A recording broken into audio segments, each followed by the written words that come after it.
I'm Zahara Heckscher, and I have advanced breast cancer, but I feel good today.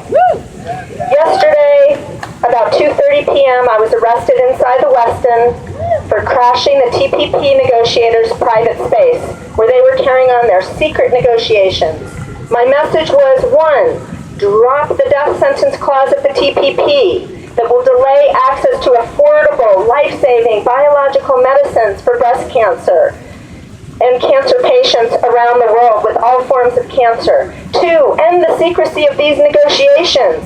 Let us see the TPP text so we can verify that the death sentence clause is not in there. 3, I called on the USTR to stop pushing this death sentence clause.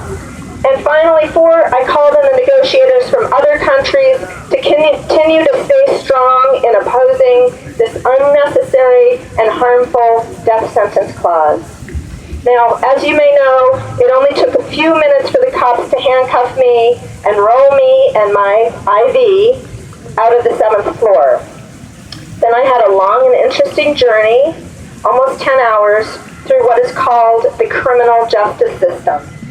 Over the course of that journey, I came to think of it as the criminally unjust system. You here in Atlanta probably know it already, but that Fulton County Jail is about as inhuman as some of the provisions in the TPP.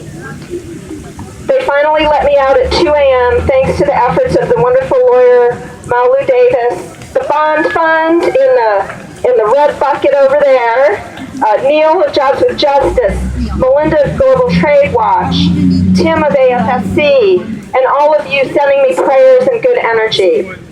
By the time I got out, I was very cold, tired, and confused by the twisted process and rules of the system. I finally got to bed about 3 a.m. But I feel good today. I feel good today in large part because I have had access to some amazing, cutting-edge cancer medicines, including the biologics, the monoclonal antibodies, Herceptin, Perjeta, Xgeva. These drugs have helped me live a relatively normal life despite my cancer, and more importantly, to be there for my 10-year-old son, who, by the way, he was only 3 when I was diagnosed, and I'm still going strong. I'm here today fighting so other people with cancer can feel this good, so the TPP death sentence clause never comes into effect, so people around the world can have access to affordable biologic medicines. And I plan to keep fighting this provision and joining with people fighting the other injustices of the TPP.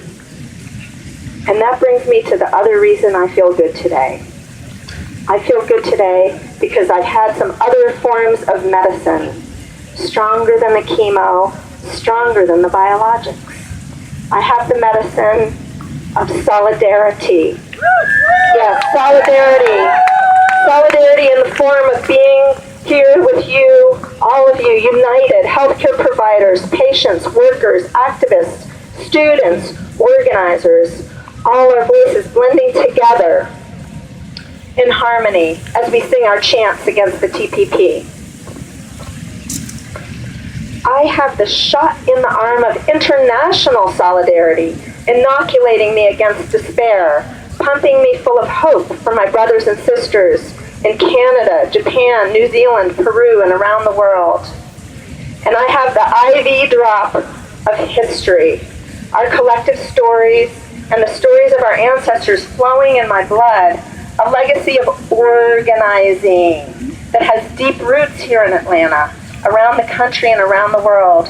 I'm infused with these lessons and inspiration from this history, not just the civil rights movement, but also the righteous actions of ACT UP, from the anti-apartheid movement, and deeper back into the movements against the slave trade and against slavery itself.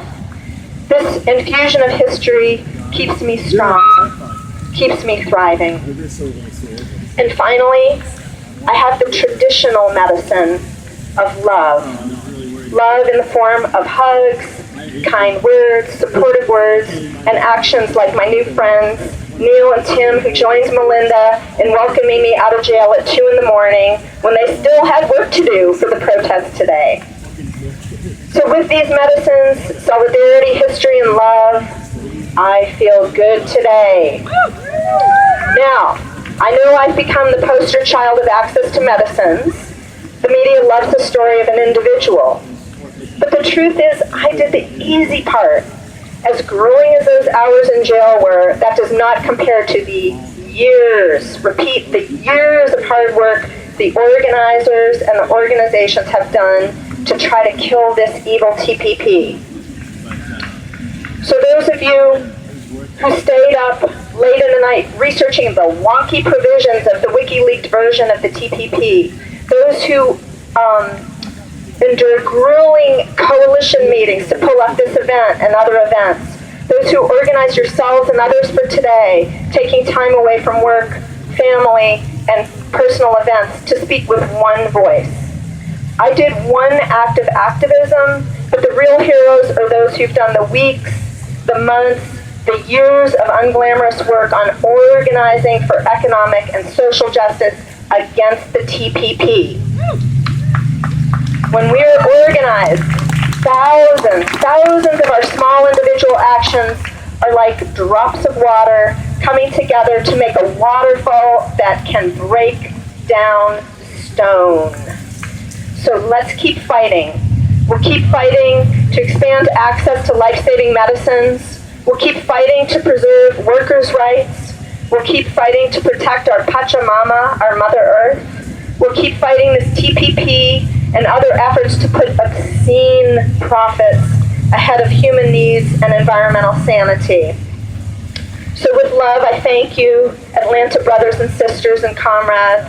Let's all keep fighting until all people with cancer, all workers, all environmentalists, all human rights workers, and social justice organizers of all kinds can look at the world we have created together and say, I feel good today. Thank you.